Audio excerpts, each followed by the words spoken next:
আমরা সূচনা লগ্ন থেকে যখন থেকে এসআইআর শুরু হয়েছে তারপর থেকে আমরা দেখেছি যে এসআইআর এর নামে বিভিন্ন রকমের নিয়মকানুন এবং আমরা দেখেছি প্রথমে ম্যাপিং করা হয়েছে। এই ম্যাপিংয়ে আমরা দেখেছি অধিকাংশ যে ভোটার সেই ভোটাররা তাদের নাম এসেছে খসড়া লিস্টে, কিন্তু যেন তেন প্রকারে জনগণের কে হয়রানি করা, তাদের যে ভোটাধিকার কেড়ে নেওয়ার জন্য এই একটা প্রথমেই আমরা দেখলাম যে লজিক্যাল ডিসক্রিপেন্সির কথা এলো, যার মধ্য দিয়ে বহু সংখ্যক মানুষের লজিক্যাল ডিসক্রিপেন্সিতে নাম আসলো এবং তাদের হেয়ারিংয়ে টাকা হলো, হেয়ারিংয়ে ডকুমেন্টস দেওয়া হলো, অথচ সেই ডকুমেন্টসের ভিত্তিতে যে হওয়ার কথা ছিল, ভোটার লিস্টে নতুন করে নাম সংযোজন হওয়ার কথা ছিল, দেখা গেল যে এই ডকুমেন্টস বা হেয়ারিং কোনো কাজে আসলো না। এবং তারপরে অ্যাডজুডিকেশন অর্থাৎ বিচারাধীন বলে আজকে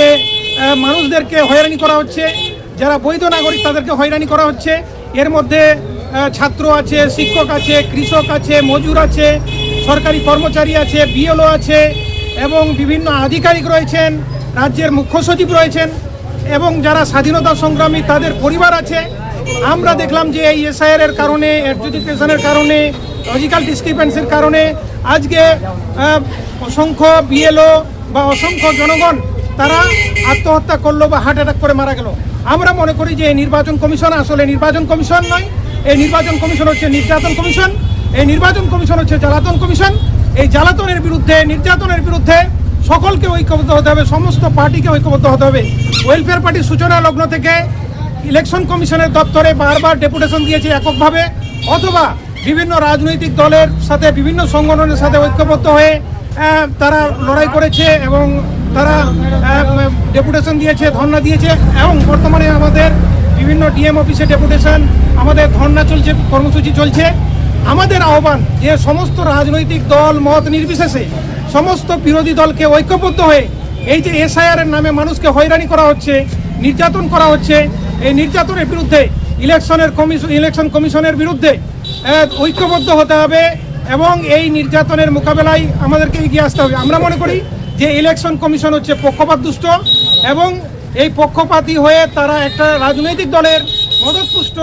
হয়ে তারা আজকে জনগণকে হয়রানি করছে, নিজেদের দেশের নাগরিককে হয়রানি করছে। যদিও তাদের কাছে ডকুমেন্টস আছে, যদিও তার বংশধর এখানে যুগ যুগ ধরে এখানে বসবাস করছে, তারপরেও আজকে হয়রানি হতে হচ্ছে।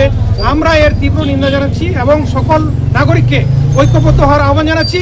আগামী 23শে মার্চ বিভিন্ন সংগঠনের পক্ষ থেকে যে স্বেচ্ছায় ধর্মঘট ডাকা হয়েছে, সেই ধর্মঘটে বাংলার আপামর জনগণকে আমরা আহ্বান জানাচ্ছি, আসুন আগামী 23শে মার্চ যে স্বেচ্ছায় ধর্মঘটে আমরা সকলে সামিল হই এবং আমরা এই ঐক্যবদ্ধ হয়ে বন্ধ পালন করে, একটা সুষ্ঠুভাবে বন্ধ পালন করে স্ট্রাইক করে বাংলার বুকের ইলেকশন কমিশনের কাছে একটা বার্তা দিই এবং এই চক্রান্তমূলক, এই পক্ষপাতদুষ্ট যে এসআইআর তার বিরুদ্ধে আমরা ঐক্যবদ্ধ হয়ে সোচ্চার হই, এই আহ্বান জানাচ্ছি আপনাদের মাধ্যমে সমস্ত রাজ্যবাসীকে।